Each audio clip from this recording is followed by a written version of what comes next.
Bom dia a todos. Então vamos dar início à nossa sessão. Nós temos quórum, tem 31 pessoas aqui, 31 conselheiros, de forma que vamos aos inscritos. O inscrito é...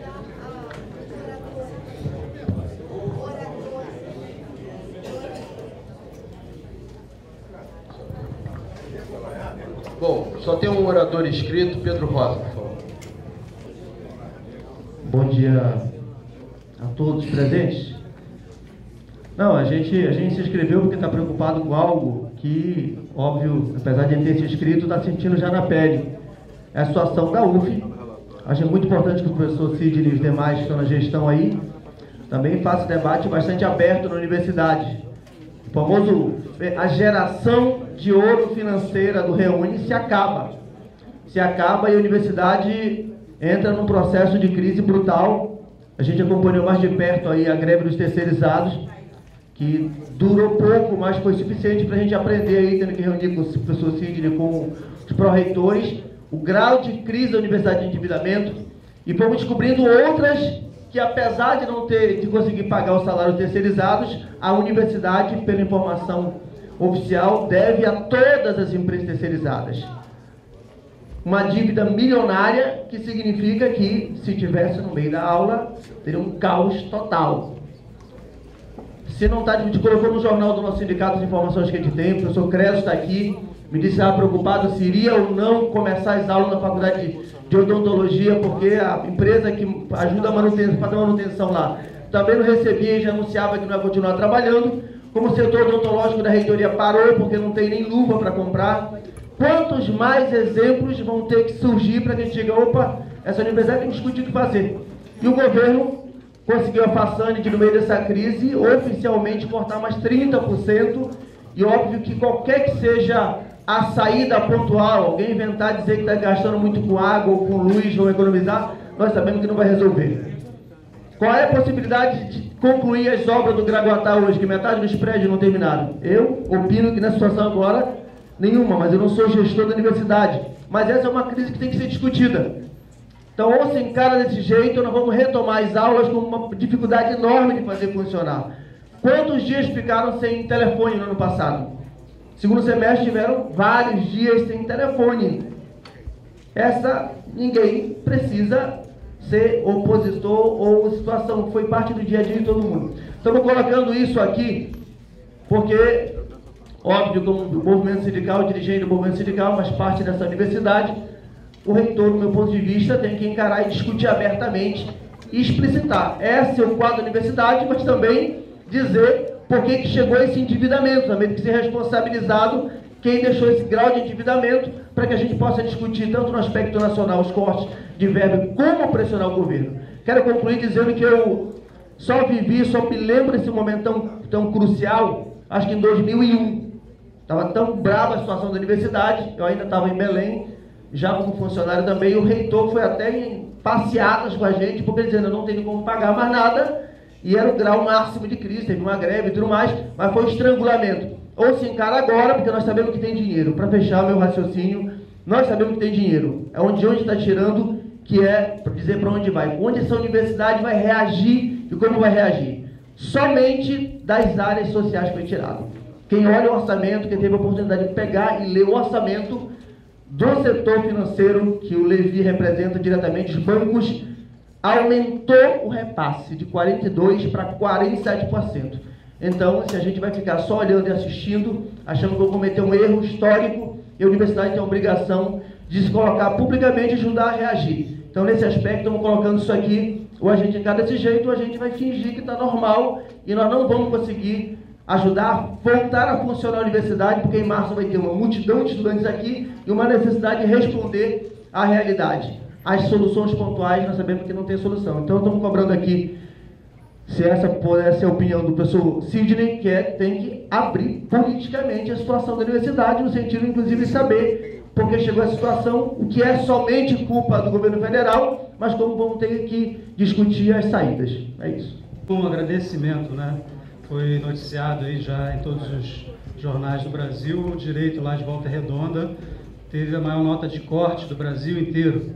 Então, é o curso mais disputado das universidades públicas do Brasil inteiro. Então, queria agradecer, acho que é um exemplo de sucesso do Reúne, lá em Volta Redonda. Tem um dado curioso, está aqui o professor Weiner presente.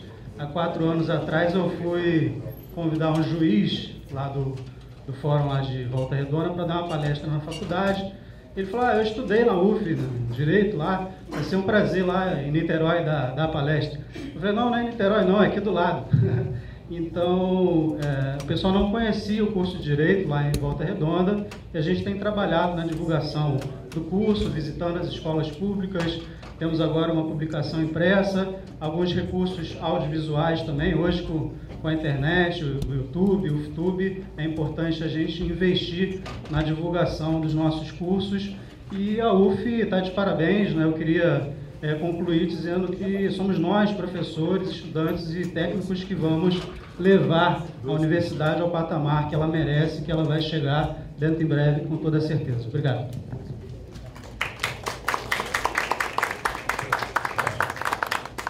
Bom, as inscrições já tinham se encerrado, mas o professor Antônio chegou agora de Rio das Ostras, queria fazer uso da palavra. Obrigado aí.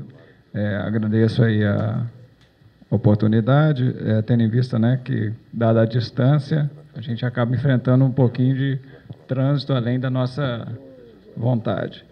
Eu sou o professor Antônio, lá do Departamento de Ciência da Natureza de Rio das Ostras, e nós tivemos ontem um contato com um funcionário terceirizado, e ela muito preocupada com a situação dela. E aí eu falei com ela, olha, tem uma reunião do conselho universitário e eu posso levar lá para o conselho esses dados que você está me passando, para que a gente possa, então, conhecer um pouco dessa realidade. Porque a gente é funcionário público, a gente tem um outro tipo de regime. Aí ela me passou os seguintes dados. Ela disse que em março de 2014, o dissídio não foi repassado, nem para o salário, nem para o vale transporte. Aí ela disse que o salário de outubro, também de 2014, que deveria ser pago no 5º dia útil, que seria dia 7 de outubro, foi depositado no dia 22 de outubro. O salário de novembro de 2014, que deveria ser pago no dia 7 de novembro, foi depositado dia 17 de novembro. E o vale alimentação, que seria de 198, só foi depositado R$ 90. O salário de dezembro, que deveria ser pago no 5º dia útil, foi depositado no dia 8 de janeiro. E, nesse mês, eles não receberam vale alimentação. O 13º, referente a 2014, que deveria ser pago no dia 20 de dezembro, ainda não foi pago. E o salário de janeiro, que foi depositado a partir do dia 23 de janeiro. E, nesse mês, eles não receberam vale alimentação. A situação dessa terceirizada é da empresa VEPAR Locação de Mão de Obra e Serviços Limitados.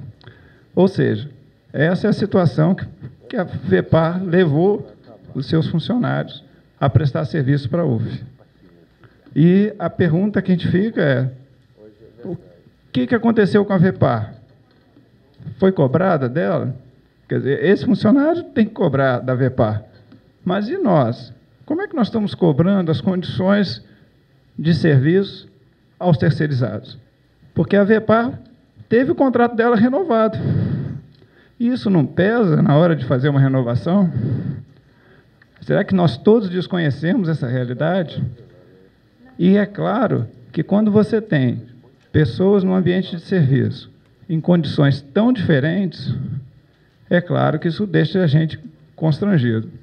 Então, não só a VEPAR, depois o motorista que me trouxe até aqui disse que a Luso também não pagou o 13º. Então, eu acho que a gente tem que prestar um pouco mais de atenção, porque passa sempre aquela imagem final de que essas coisas acontecem, porque há uma certeza de que as coisas são à base da impunidade. Então, é nesse sentido que eu estou trazendo essas informações, que são dados concretos para que esse conselho possa se manifestar quanto a isso. Obrigado. Senhor presidente, senhores conselheiros, como eu fui citado e a minha unidade de ensino também foi citada, eu acho que todos aqueles diretores de faculdade tiveram a visita do chefe de gabinete com o pró-reitor de planejamento, o pró-reitor de pessoas, etc., e que houve uma explicação que já era de conhecimento praticamente de todo mundo. A universidade cresceu muito, ela avançou muito além das suas pernas, e isso gerou, num determinado tempo, que foi principalmente o segundo semestre de 1914, isso gerou 2014, memória traída, né? Memória traída. De 2014, isso gerou gastos que tiveram que ser pagos de qualquer forma, uma vez que as obras, pura e simplesmente, nós teríamos os canteiros de obras abandonados. Eu não estou falando como assessor do reitor, estou falando como diretor da Faculdade de Odontologia. A Faculdade de Odontologia realmente estava na mesma situação praticamente de todas as unidades, com atrasos de pagamento de terceirizados, atraso na manutenção, e eu tinha um receio muito grande de não começar as aulas, porque, sem manutenção nas férias, eu não teria como começar as aulas. Só que isso foi, dentro do planejamento da administração, isso foi contornado, foi feito acordos com essas firmas, e elas ontem já começaram os seus trabalhos na minha faculdade. Então, era o esclarecimento que eu queria prestar. Bom, gente, antes de dar início, propriamente dita, a sessão e a ordem do dia e a leitura dos novos conselheiros, eu acho que a sessão anterior do Conselho nós não tivemos quórum, e naquela ocasião eu e o Antônio Cláudio esperávamos fazer um breve pronunciamento de início de gestão, e, portanto, isso cabe agora, né? Embora a gente já esteja trabalhando desde novembro, praticamente, cabe inteiramente agora para o Conselho Universitário um pronunciamento de início de gestão. Eu acho que esse pronunciamento ele não tem razão de resposta a nenhuma das colocações aqui, hoje, ou anteriores, ou aqui virão em seguida, mas eu acho que cabe, nesse pronunciamento, uma contextualização. E eu diria que é uma contextualização no nível mais expressivo do próprio desenvolvimento da universidade brasileira, sobretudo a universidade pública brasileira. Então, gente, quem está na universidade, né, ou quem vive a universidade, como praticamente todos aqui, e tiveram uma vivência grande ao longo dos últimos, vamos dizer, 30, 40 anos, né, alguns 40 anos, outros 30 anos, nós vemos que a história da universidade brasileira, a universidade pública brasileira, ela é feita de ciclos, né? Ciclos auspiciosos, ciclos de resistência, ciclos de muitas dificuldades, ciclos de extrema carência, ciclos de praticamente fundo do poço e inclusive a falta de perspectiva do desenvolvimento dessa universidade pública. E nós, professores, técnicos, alunos, temos sido, ao longo desse tempo, realmente a linha de frente, a defesa da universidade pública, a defesa da educação superior, da educação do Brasil, desenvolvimento científico e tecnológico como elementos de soberania nacional e de fortalecimento da cidadania e, portanto, maior justiça social. Então, é inequívoco que nós temos tido sucesso. É inequívoco que nós temos tido sucesso. quem entrou na universidade na década de 70 vê claramente que temos tido sucesso.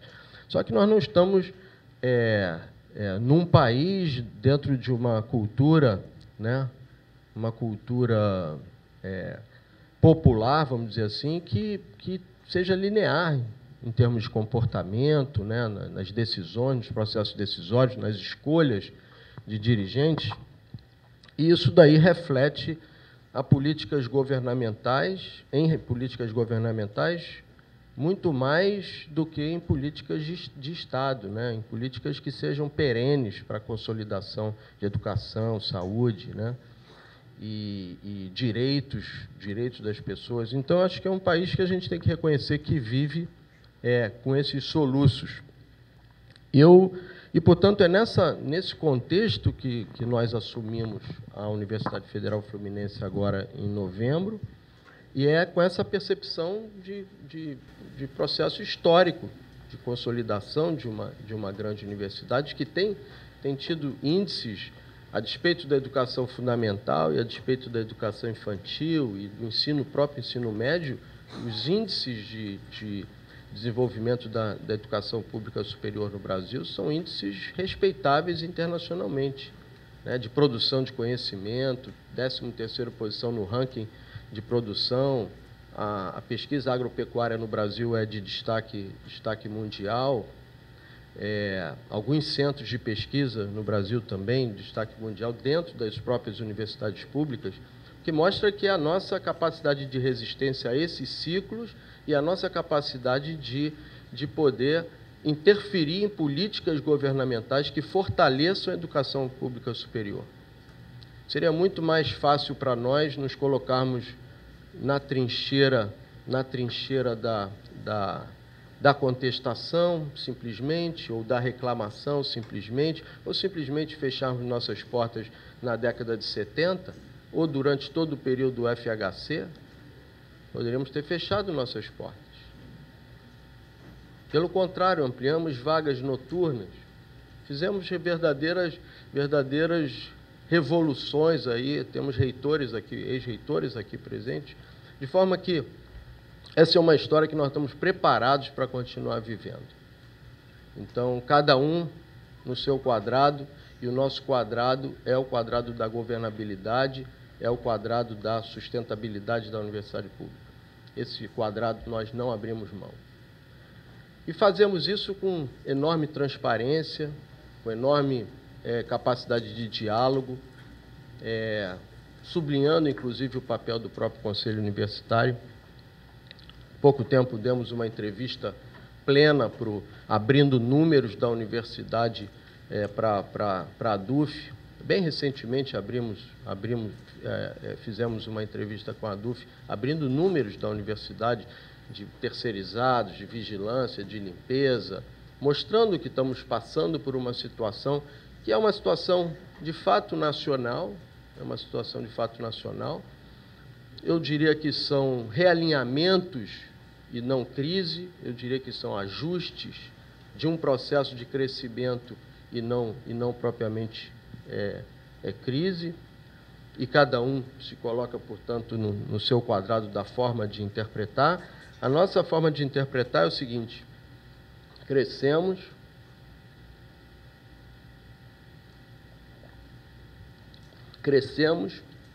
praticamente. A Universidade Federal Fluminense, ontem eu estive em Brasília e passamos até pelo ministro, e a verdade é que foi a universidade pública que mais cresceu no país. Literalmente a que mais cresceu no país. Não tem paralelo. Ela não só cresceu no quantitativo de salas de aula, laboratórios, capacidade científica, capacidade de desenvolvimento acadêmico, como cresceu no interior do Estado, de forma muito mais estruturada do que tinha no passado. Falta muito ainda. É inegável que falta muito ainda, em todos os nossos campos de expansão.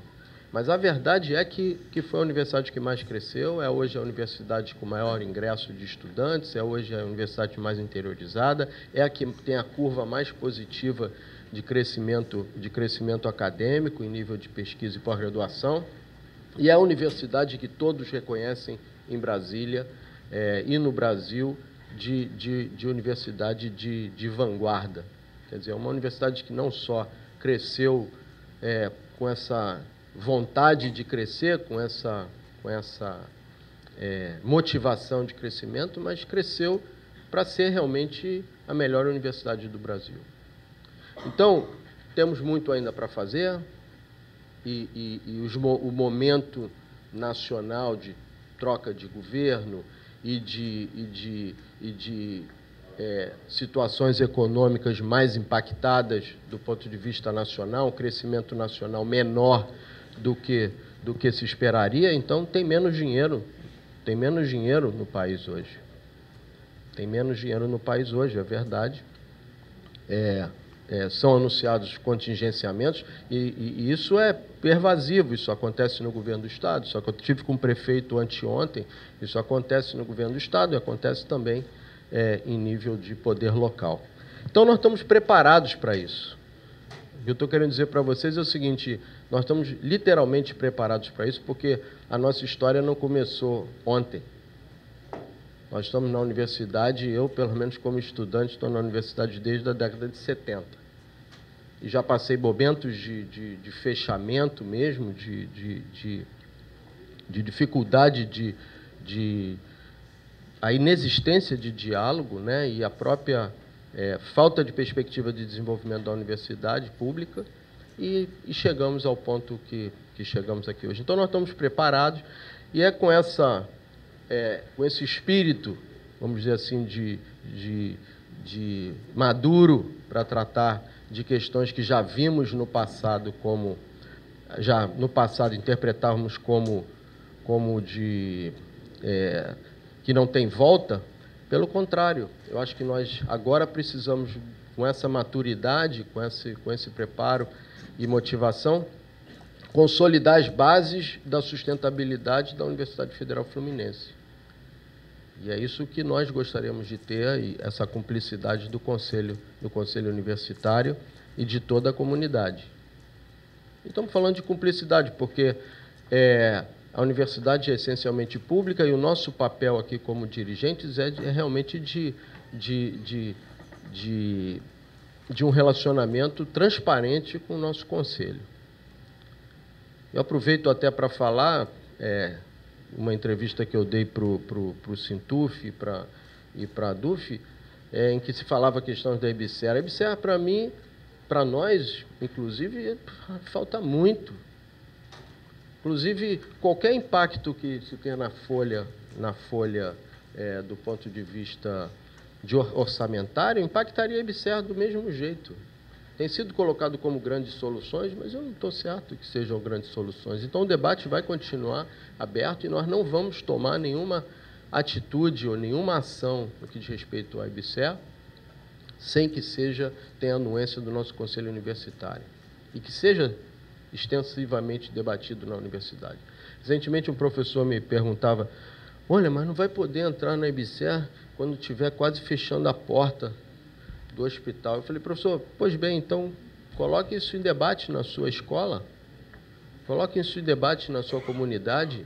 Isso não é uma medida, não é uma decisão solitária do reitor e do vice-reitor da universidade. Nós temos os nossos fóruns colegiados e vamos respeitá-los. Então, as nossas contas estão literalmente abertas, a nossa preocupação é governabilidade e sustentabilidade. A situação que nós estamos enfrentando hoje, ela é muito melhor do que nós já enfrentamos no passado, do ponto de vista do próprio desenvolvimento da universidade, mas é impactante para quem chega. É verdade, chegamos agora em novembro e chegamos com esse impacto, mas vamos, como eu disse, assumir com responsabilidade cada passo de negociação, seja com cumprimento das contas a pagar, seja com a necessidade veemente de limitação dos serviços em geral. Serviços esses que nós já no passado também chegamos a conviver com 25% a menos do que temos hoje. E vivíamos bem, e vivíamos literalmente bem.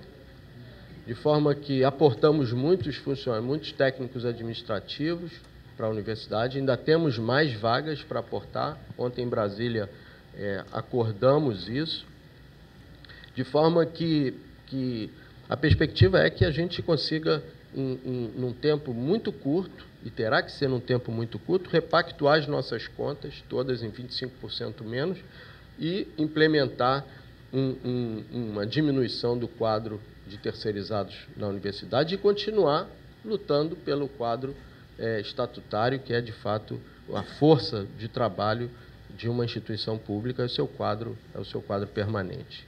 E eu estendo isso, inclusive, ao Hospital Universitário Antônio Pedro, a despeito da EBSER. A despeito da EBSER. Tivemos também com o procurador, Ministério Público, e que é partidário de que é devido à UF um quantitativo significativo de técnicos para o nosso hospital universitário. Contra o MEC. Contra o MEC.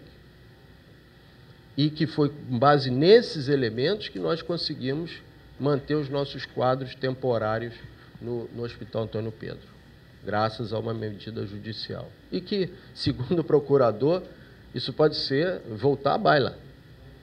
Então nós não vamos nos colocar corda no pescoço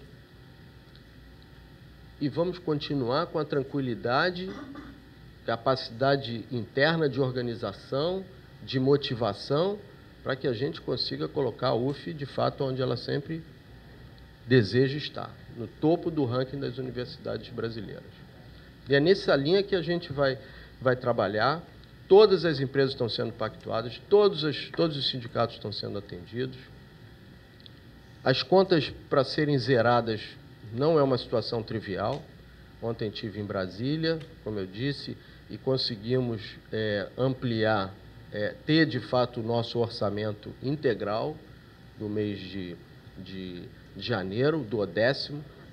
Não sei quantas universidades tiveram isso, mas eu sei que a UF teve, quer dizer, então nós não tivemos cortes nessa primeira parcela, a primeira parcela de remessa de Brasília. Isso foi um ganho tipo, acho que foi o Afonso que mencionou, foi como se a gente tivesse feito um gol para que houvesse prorrogação. É mais ou menos isso daí. Então nós tivemos ontem vamos dizer assim, uma movimentação em Brasília muito proveitosa, mostrando nossos números. Nós não fomos pedir nada que esteja além do nosso direito de pedir. E vamos ficar dioturnamente lutando pela parcela de recursos que ainda nos é devida. E não é pouco. Os números da Federal Fluminense impressionam qualquer um. Então, não é à toa que medidas que venham cercear recursos do ponto de vista nacional vão impactar mais a gente. Só que, diferentemente do Museu Nacional, os funcionários, praticamente o Museu Nacional fechou. Ou alguém não sabe que fechou? Praticamente, diferente de muitos hospitais públicos universitários do Rio de Janeiro, o nosso está em pé. Acabamos de negociar, contratualizar um convênio, e vamos fazer a assinatura desse convênio, se eu não me engano, essa semana ou na próxima semana, com o próprio poder local, onde nós estamos numa situação muito melhor do que nós tivemos em relação à contratualização dos serviços do Hospital Antônio Pedro. Então, gente, eu diria que o momento é um momento de preocupação, é um momento que todos sabem que nacionalmente existe menos recursos, é um início de governo, é possível que esse cenário tenha alguma modificação ao longo do ano de 2015, mas todos nós antevemos um ano difícil, onde a UF vai precisar equilibrar suas contas, sim. Estamos tomando recursos externos, sobretudo na área cultural, com parcerias com a Fundação Sesgran-Rio, com o próprio Ministério da Cultura, para que o nosso aparelho, vamos dizer assim, os nossos equipamentos culturais tenham aí o máximo de funcionamento e não tomem recursos da área fim da universidade, né? Digo, das nossas salas de aulas, dos nossos pagamentos necessários aí de terceirizados. Então, terceirizados e de firma de serviço. Então, acho que esse é mais ou menos o quadro que eu acho que nós devemos passar para vocês. Temos reuniões semanais de equipe, e não são poucos da equipe, mas toda a equipe se reúne semanalmente.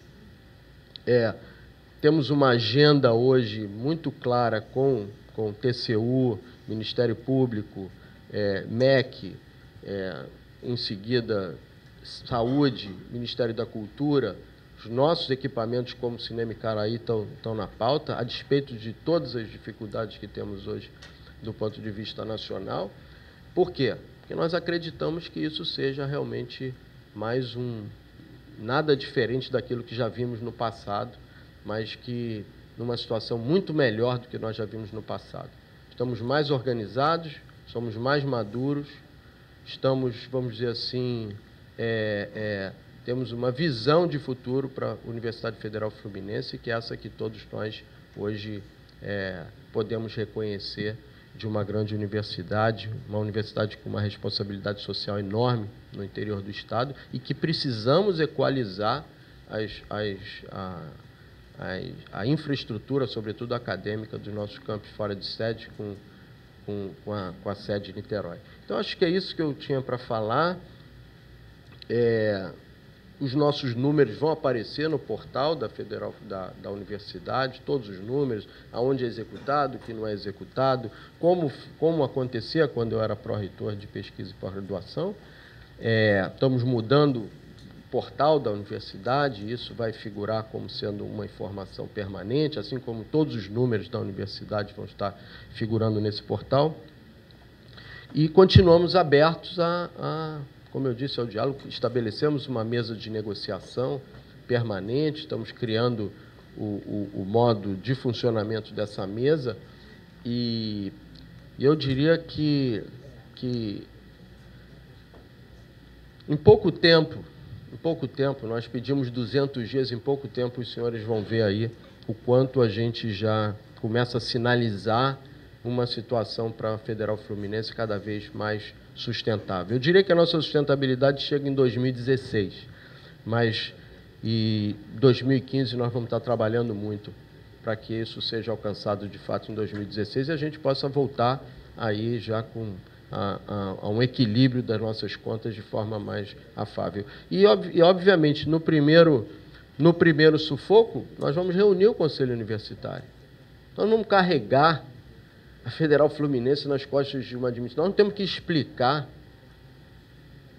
situações que foram impostas para dirigentes anteriores a nós ou que virão a ser impostas. Não tem ninguém aqui que não conheça, de fato, o país e o seu funcionamento, como se dão as organizações políticas, como se dão os sindicatos.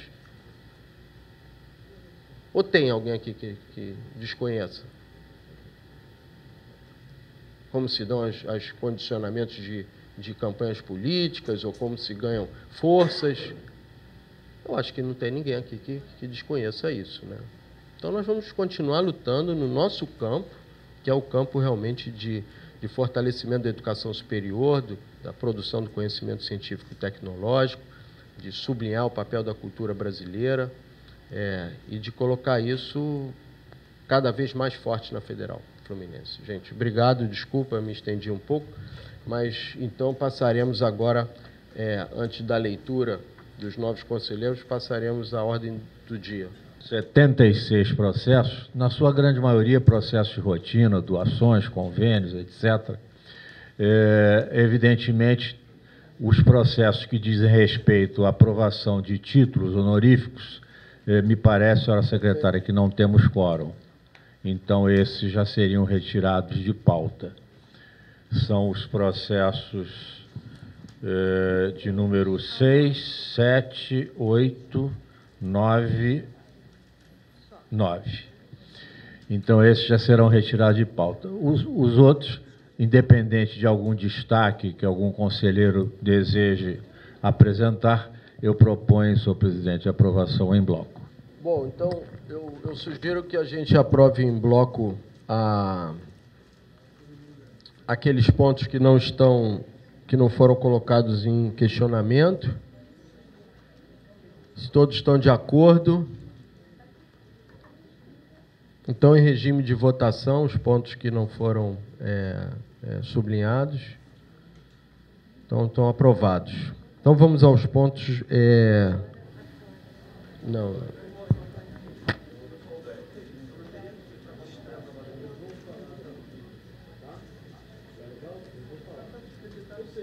Eu vou terminar a votação, depois eu vou entrar na proposição e depois vou ler a coisa. Tá bom?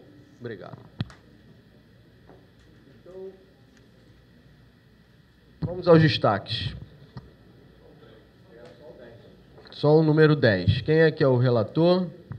Bom dia, prezadas e prezados colegas do Conselho, convidados. Esse processo,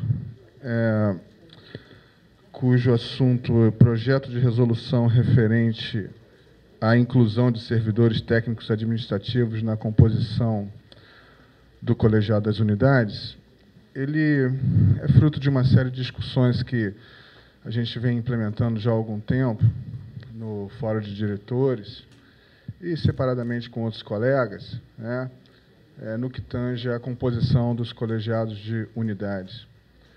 Porque nós temos uma situação de que os colegiados de unidades hoje têm uma composição que é diferente da composição do Conselho Superior, do Conselho Universitário.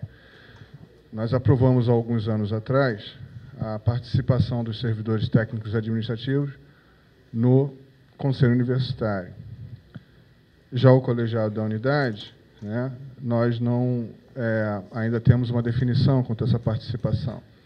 E o Estatuto da Universidade prevê somente a participação no colegiado das unidades dos servidores docentes e a participação dos estudantes indicados pelo seu diretório acadêmico.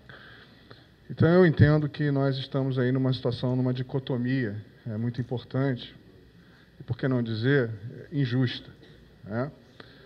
E, por isso, eu apresentei no Conselho, apresentei na Câmara de Legislação e Normas, uma proposta de resolução, uma vez que mexe com a alteração do Estatuto, né?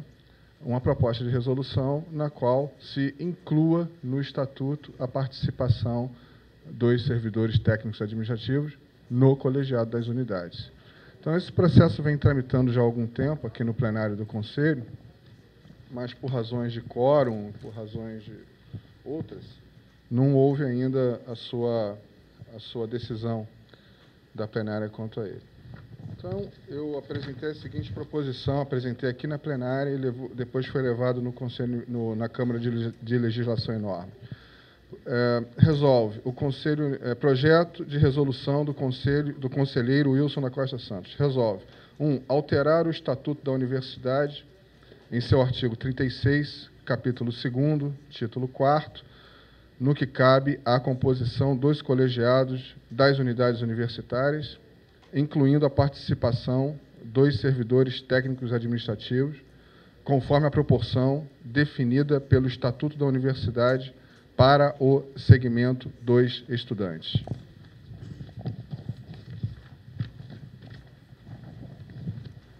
Esse processo tramitou em todas as câmaras do Conselho, tendo manifestação favorável de todas as câmaras. Muito obrigado. Senhor presidente. Bom, alguma consideração? Está esclarecido aí? Alberto, é melhor vir aqui no microfone. Bom dia, senhor presidente, senhoras e senhores conselheiros. Eu pedi o destaque porque eu acho que é não estou querendo, obviamente, criar nenhum óbice, ao contrário, acho que é uma coisa importante, porque diz respeito ao funcionamento dos colegiados de unidade, que são órgãos da maior importância. Reconheço que o professor Wilson vem batalhando por isso há muito tempo, mas a minha questão é a seguinte, a questão da proporção, não é?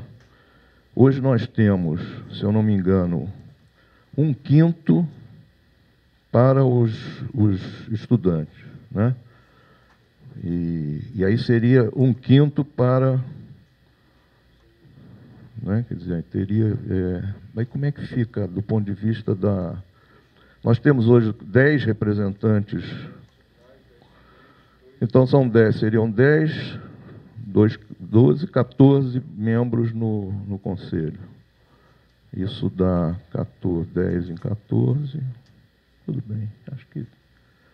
A minha preocupação é a seguinte: a legislação, não que eu concorde com ela necessariamente, mas a legislação prevê 70% de docente. Não é? Mantém? Essa que é a minha preocupação, porque a gente não pode ser contrário à legislação, apesar, né? Enfim, muitas vezes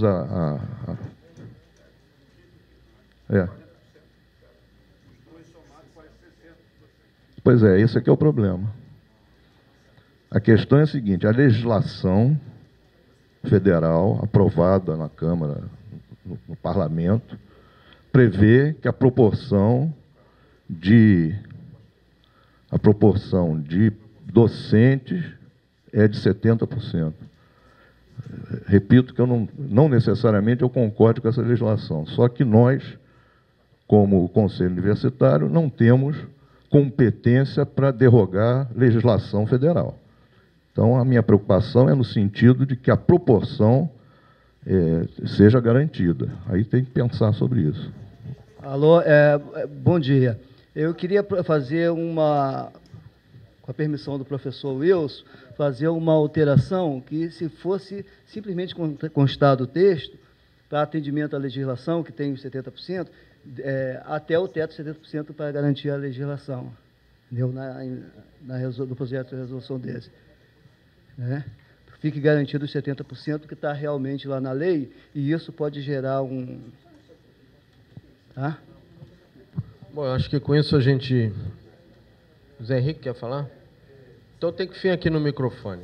Para esclarecer, são 10 docentes, 2 alunos e 2 servidores técnico-administrativos. Isso? Então, não, fica com 71% os docentes. 71, faz 10, 14%. Não é isso? Nessa conta, 10 sobre 14, dá 71%. Então, está perfeito, não tem problema. Né? Não está alterando. Olha só, tem uma novidade aqui, em relação justamente a esse destaque, o 10.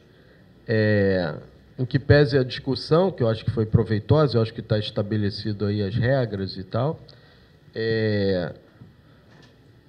como se trata de uma resolução que mexe no estatuto, nós precisaríamos de quórum qualificado. Então, eu acho que nós vamos ter que colocar essa votação em suspenso, porque nós não temos quórum qualificado, e, no entanto, sublinhando que a discussão já foi estabelecida. Na primeira oportunidade de quórum qualificado, essa matéria se volta para votação. Então, eu acho que com isso encerramos a ordem do dia, e eu vou fazer aqui a leitura ainda nós recebemos 3 proposições. A rigor, a proposição ela é uma indicação que cabe ao presidente do Conselho automaticamente encaminhá-la para as câmaras ou colocar em discussão aqui e votar aqui. Né? Então, isso é uma prerrogativa da presidência. Então, eu vou ler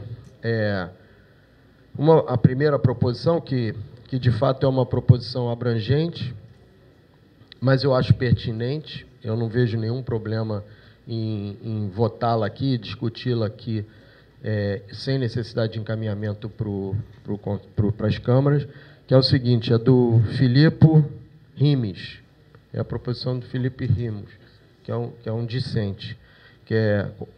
Quem é o Filipe? Tá. Então, eu acho que é inteiramente pertinente a proposição dele, e, portanto, eu gostaria de ler e colocar em discussão e votar. Considerando o corte de verba da educação pelo MEC, já está prejudicando a Universidade Federal Fluminense e seu desempenho, o CUV repudia esse corte e cobra mais investimentos. Eu acho que essa é a proposição dele, eu acho pertinente. Eu só queria te dizer, Filipe, eu só queria te dizer dizer a todos aqui que, na verdade, o orçamento ainda não foi votado nacionalmente, não foi votado, mas, de fato, existe um contingenciamento de 30% que chegou nas universidades também, chegou na educação. Então, acho que a sua proposição é pertinente e eu gostaria de colocar em discussão, e se todos concordarem, nós colocaremos em votação.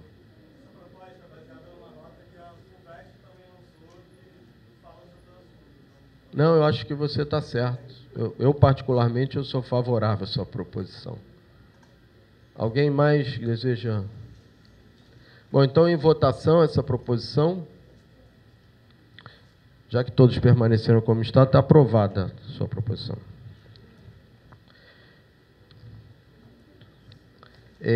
Tem uma segunda proposição, que é do conselheiro Pedro Rosa, que tem a ver com essa... tem uma ligação com essa primeira, portanto, ela é subsidiária, que eu não vejo razão para discuti-la aqui e, portanto, eu vou encaminhá-la para as câmaras. E vou fazer a leitura, só que com a seguinte ressalva.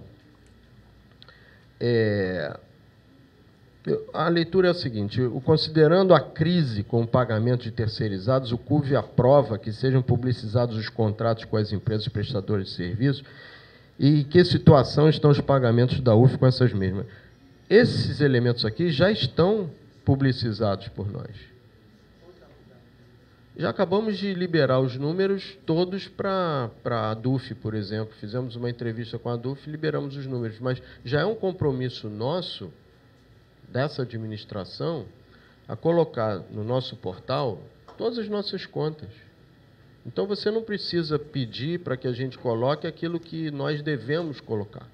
Isso daqui, na verdade, existe, sim, uma defasagem muito grande no pagamento de na verdade, de todas as contas, de todas as universidades, existe realmente uma defasagem,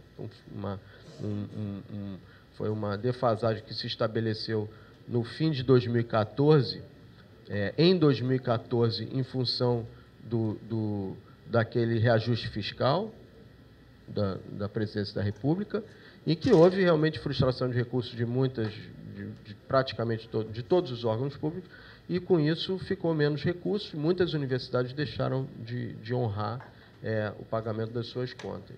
Então, a expectativa é que a gente pague 2014 e volte a honrar. Cada universidade está tendo um modelo para fazer isso, né? Está tendo um nível de entendimento para fazer isso, e, portanto, no nosso caso específico, eu já falei aqui, nós estamos negociando com as empresas, vamos aumentar a nossa capacidade de arrecadação e vamos cortar o que nós temos hoje de gordura, de excesso. Portanto, essa sua proposição aqui, ela já está em curso e a administração da universidade vai colocar no seu portal todos os números e todas as suas execuções, não só no que diz respeito a terceirizados, mas também obras, enfim, todas as ações que nós tenhamos feito. Tá bom?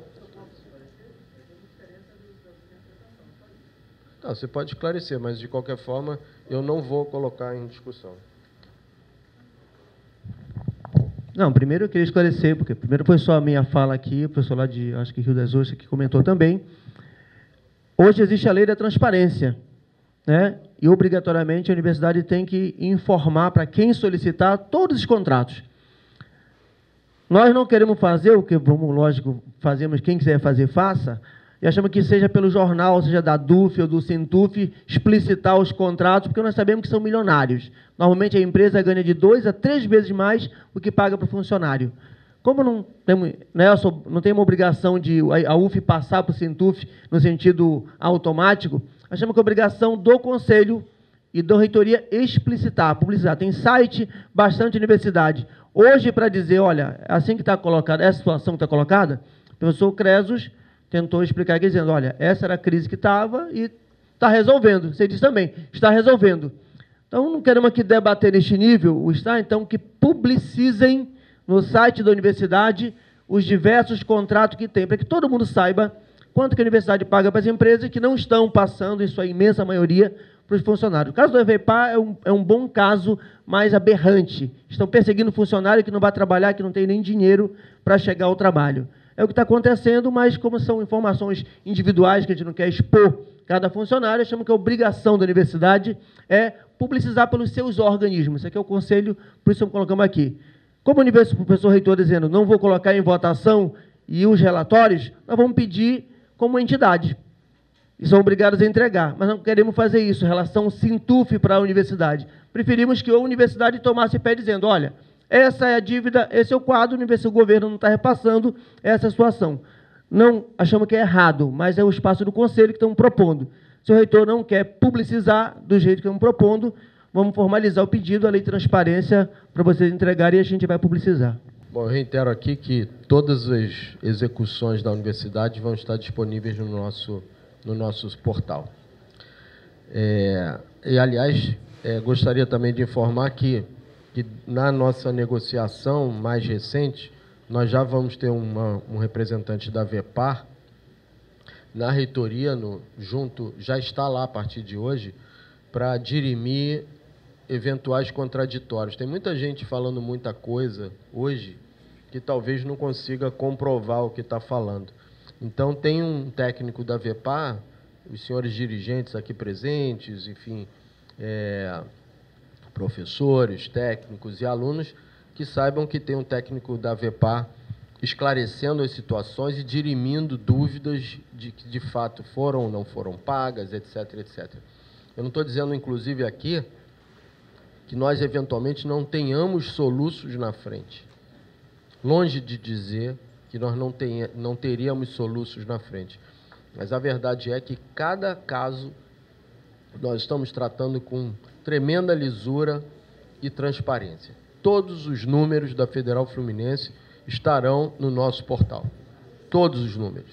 Quanto paga, quanto deve e quanto falta pagar. E também estarão, obviamente, os nossos números acadêmicos, né? Porque, na verdade, nós não vivemos só dessas questões de ordem administrativa. Às vezes as pessoas esquecem assim, quanto essa universidade conseguiu de prêmios esse ano, no ano de 2014? Quantos alunos, de fato, nós conseguimos colocar no mercado de trabalho? Então, acho que às vezes as pessoas colocam a ordem da universidade de acordo com a sua ótica, e a ótica da universidade é realmente a ótica hoje, sobretudo da inclusão, da capacidade de colocar os nossos alunos cada vez mais no mercado de trabalho de forma qualificada e de produzir conhecimento e cursos qualificados, não só em Niterói, como no interior do Estado. E, portanto, tem uma última proposição, que é da Márcia Santos. Ela coloca aqui que a reitoria estabeleça junto à SAEM um estudo e um consequente projeto de climatização das enfermarias do UAP. Esse projeto ele já existe, mas com essa onda de calor que nós estamos vivendo, isso já chegou a mim, inclusive a própria Márcia colocou, dessa dificuldade que estão passando as enfermarias. A direção do hospital solicitou em caráter temporário, porque o projeto de climatização é muito amplo, né? Questão de rede elétrica, questão de segurança, e a direção do hospital pediu em caráter temporário a aquisição desses ventiladores especiais para colocar nas enfermarias. Nós já acolhemos a solicitação do hospital, e vamos colocar esses ventiladores lá. De forma que essa sua proposição, ela redunda com política que já existe no Hospital Universitário Antônio Pedro, já existe o projeto de climatização, ele aguarda recursos. Você vê que a própria obra do ambulatório do Hospital Universitário Antônio Pedro, eu coloquei isso lá em Brasília ontem. Na verdade, nós aportamos recursos do Ministério da Saúde e do Ministério da Educação, e o Ministério da Educação não repassou a parcela que tinha que repassar para a continuação das obras do ambulatório. Então, nós estamos num processo permanente, diligente, de negociação, de presença e buscando parcerias, né? Para que a gente possa tocar esse barco. Então, a sua proposição eu vou encaminhar para as câmaras, mas eu já estou te adiantando que esse é o quadro. Bom, vamos então, a Leonora vai fazer a leitura aqui dos novos conselheiros. Vou passar a leitura do termo de posse dos representantes docentes no Conselho Universitário da UF. Aos 28 dias do mês de janeiro do ano de 2015, em sessão ordinária do Egrégio Conselho Universitário da Universidade Federal Fluminense, sob a presidência do magnífico reitor, professor Sidney Luiz de Matos Melo, compareceram e tomaram posse como membros deste colegiado os professores eleitos pelo corpo docente da Circunscrição de Ciências Médicas, Circunscrição de Estudos Gerais, memória dá errado, né? de Estudos Sociais, Tecnológica e Tecnológica dessa universidade, e em eleição realizada nas suas respectivas circunscrições, para representarem o referido corpo docente nesse colegiado. Artigo 7º da Resolução CUV 285 de 2008. E ainda da circunscrição do interior de Volta Redonda e Angra dos Reis, Campos dos Goitacazes e Santo Antônio de Pádua, Rio das Ostras e Nova Friburgo, de acordo com o artigo 3º da Resolução CUV 42 de 2013. E para constar, eu, Leonora Gripe Soares da Silva Mendes, secretária-geral dos Conselhos Superiores, lavrei o presente termo, que vai assinado pelo senhor presidente e pelos empossados, sendo que este assume o compromisso de bem desempenharem o mandato que lhes foi outorgado. Niterói, 28 de janeiro de 2015. Eu vou chamar de forma nominal e aí os conselheiros vêm aqui assinar, tá bom? Aqui, professor, para sua assinatura. Então, Ciências Médicas. Titular: Simone Florinda Silva, Ronald Marcos dos Santos, Flávio Augusto Prado Vasques, Alberto Esteves Gemal, Calbi Alves da Costa, Benedito Carlos Cordeiro, Miriam Marinho Crisóstomo, aqui, professora, por favor, Silvia Maria Custódio das Dores, Tarcísio Rivelo e Verônica Silva Fernandes.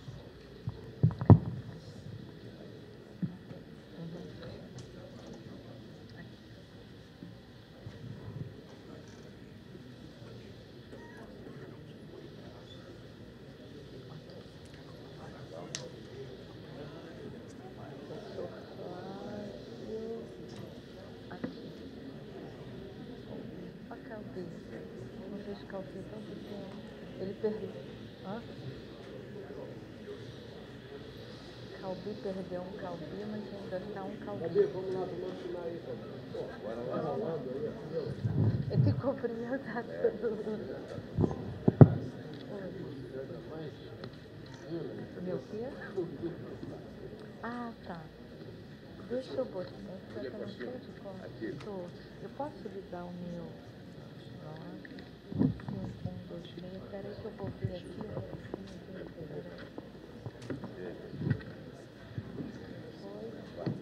Senhor é Benedito aqui.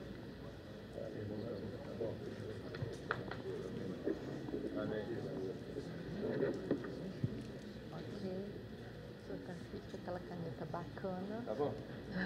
Não, esse momento é importante. Até porque essa candidatura foi difícil de rolar. Olha, Deus não pare. Pego do lado. Acho que vieram todos, né? Cadê o... Deixa junto lá. Circunscrição de Estudos Gerais. Regina Célia Moretti Bragança, Márcio Oliveira Moraes, Carmen Lúcia Tavares Felgueiras, Luiz Fernando Rojo Matos, Silvio Renato Jorge, Isabel Cristina Nunes de Palmer Paixão, André Luiz Ferrari, Isa Bremer, Florence Cordeiro de Farias, Jonas Lírio Gurgel. Ah, então é ali. Oi, professor.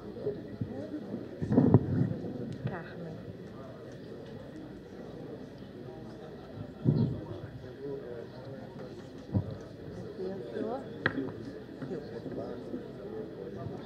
Silvio Renato Jorge.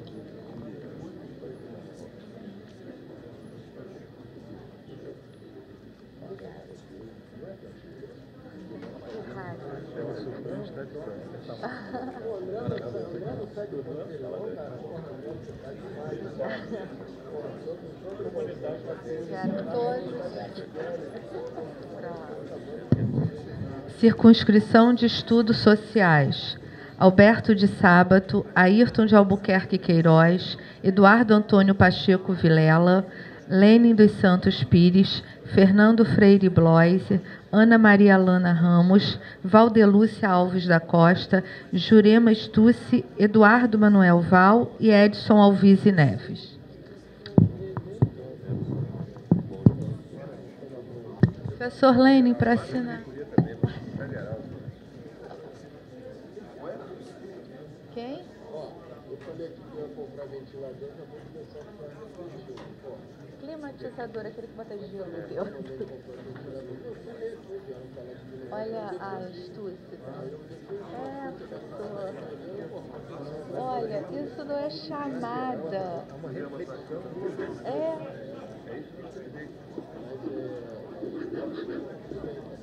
Obrigada.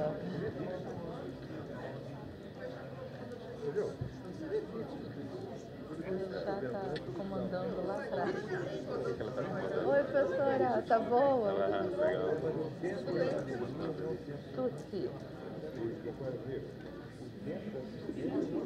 Ó, Alvise. É? Não, ele vai vir.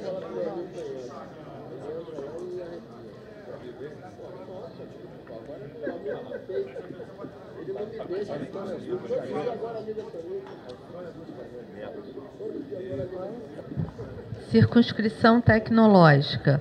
Vainer da Silveira e Silva, Leni Joaquim de Matos, Eduardo Valerino Alves, James Hall, Miguel Luiz Ribeiro Ferreira, José Geraldo Lamas Leite, Jerônimo Emílio Almeida Leitão, Luciana Nemer Diniz, Leonardo Cruz da Costa, José Viterbo Filho. Eu só não sei, Valeriano, essa canal tá chata, eu só não sei como o mineiro conseguiu entrar nela. Pois é. Essa foi a anomalia da chapa, a nossa chapa é essa.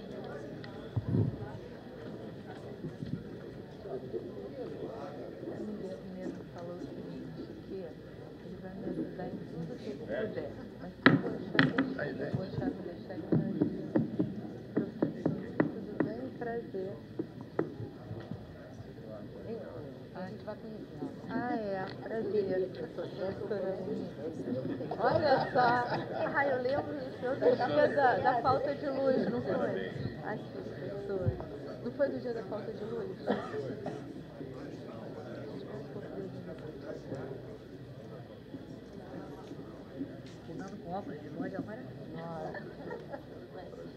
Nossa, mas que bacana. Olha só. Isso que é core. Tá boa. Nossa. Ai, meu Deus. Foi a toa e foi a chapa. Né? Vê como é que é um processo democrático, né? Como é que fortalece.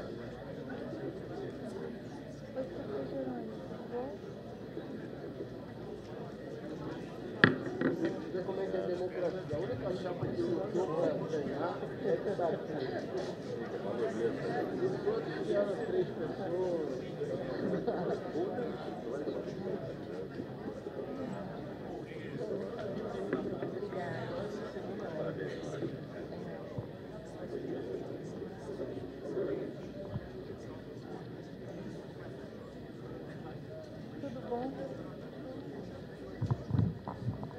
Volta Redonda e Angra dos Reis, Ana Paula Martinazzo, Lúcia Maria de Assis, Alessandra Rodrigues Rufino, José Augusto Oliveira Uguinin, Lício Caetano do Rego Monteiro, Maria Odete Lopes Ferreira.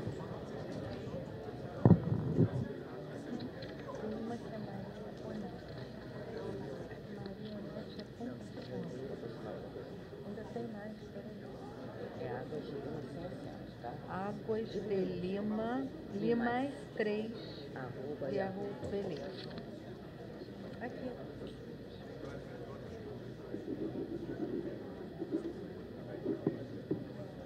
Não tem mais ninguém, né? Não. Campos do Goitacazes e Santo Antônio de Pádua. Francisco Estácio Neto, Margarida dos Santos Pacheco. Rio das Ostras e Nova Friburgo, Alessandra Arias de Souza, Flávia Cristina Bernardini, Antônio Fontana e Michele Soltovski. Fontana está ali, ó. Agora, professor Sidney, eu vou ler a coisa e certo. Olá. Ah, então. Então tá, eu vou verificar. Porque isso foi copiado do processo de inscrições. Quando eu voltei, a gente já estava. Então. Tá bom? Bom. Depois que você puder, me manda até um e-mail. Tá?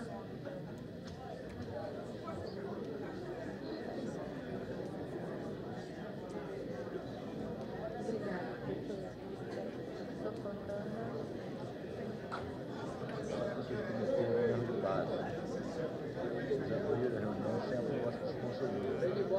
Nós assinamos e estamos votando sem ser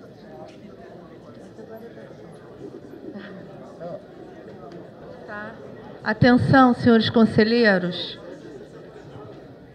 De acordo com o Estatuto do Conselho Universitário, no seu artigo 121, por favor, a Secretaria Comum dos Conselhos Superiores elaborará e lerá a lista de expediente na primeira sessão de cada ano, a lista de conselheiros de ordem de antiguidade como membros do Conselho para fins desse regimento. Para a aferição da ordem de antiguidade, será levado em conta o tempo exercido pelo conselheiro como membro titular, dispensada a continuidade do exercício. Então, nós vamos ler, eu vou fazer a leitura dos 6 primeiros que foi aferido dentro dos assentamentos que nós tínhamos na Secretaria-Geral dos Conselhos Superiores. Caso haja alguma divergência, eu solicito que o conselheiro me procure para que a gente possa fazer alguma revisão, se for necessário. Então, o decano é o professor Heitor Luiz Soares de Moura, seguido do professor Antônio Fontana, após o professor Tarcísio Rivelo de Azevedo, seguido do professor Luiz Pedro Antunes, seguido do professor Francisco de Assis Palharini, professor Cresos Vinícius Depes de Gouveia e o da professora Geralda Freire Marques. Bom, gente, eu soube que é de praxe que se faça uma saudação aos conselheiros, né? Então eu gostaria de saudar todos os conselheiros recém-empossados, dizer que... Uma salva de palmas.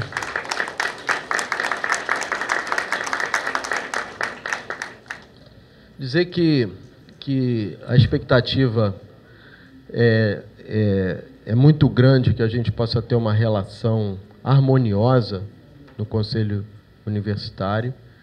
Eu acho que nós devemos e podemos sempre divergir, mas eu acho de extrema importância que a gente guarde o respeito a esse espaço. Ao longo do tempo, né, já esses quase 30 anos de UF,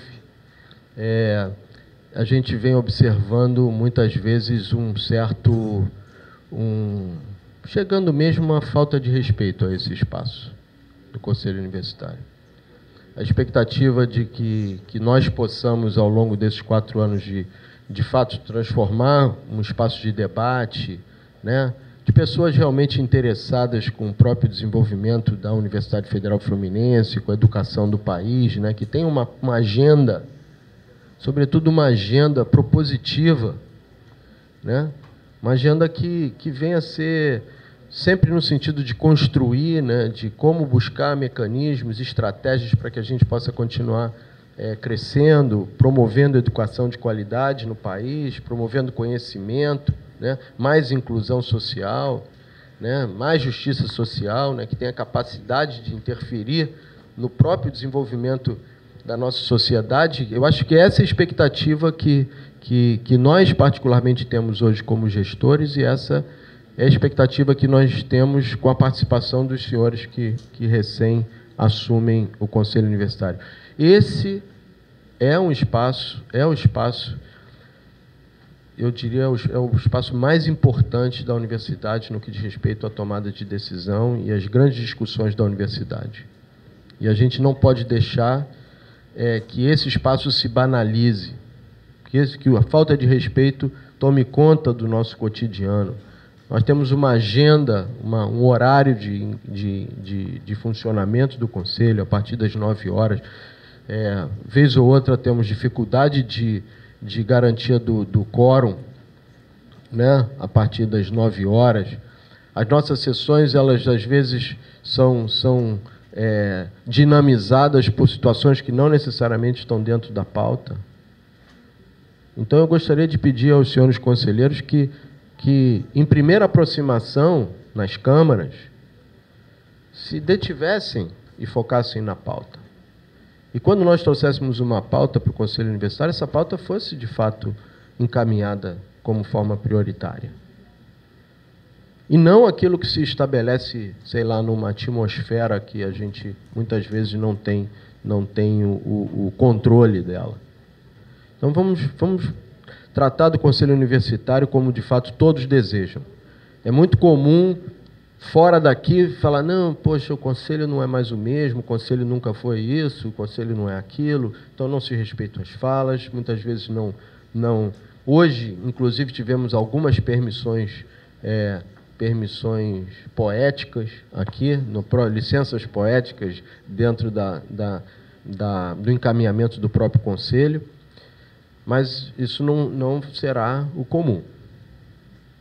Não será o comum. Nós vamos ser extremamente regimentais, extremamente buscar sempre uma respeitabilidade muito grande na forma de encaminhamento das sessões. Então, eu acho que essa é a saudação que eu faço. E dizer que chegam no Conselho, não só na perspectiva de consolidar, de colocar o Conselho no trilho do ponto de vista das grandes discussões para a universidade, até porque nós não vamos tomar a decisão à revelia do Conselho. Eu acho que chegam no momento em que ajuda a administração realmente a ter um norteamento de como tratar de questões hoje da Universidade Federal Fluminense. Tá bom, gente? Sejam muito bem-vindos e esperamos que a gente consiga aí passar vamos dizer assim, pelos primeiros 200 dias de gestão, que é uma das nossas metas principais, de forma muito tranquila.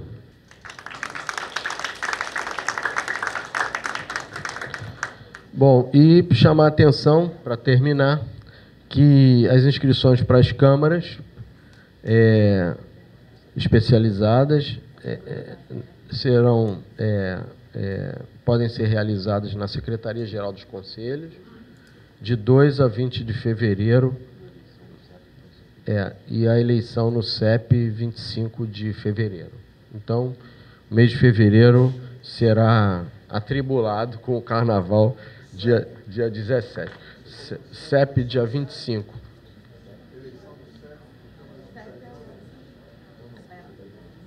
Isso daqui no CEP. CUV de 25, vai ser a votação CUV de 25, pós-carnaval. Tá bom? Gente, bom dia para todos, obrigado.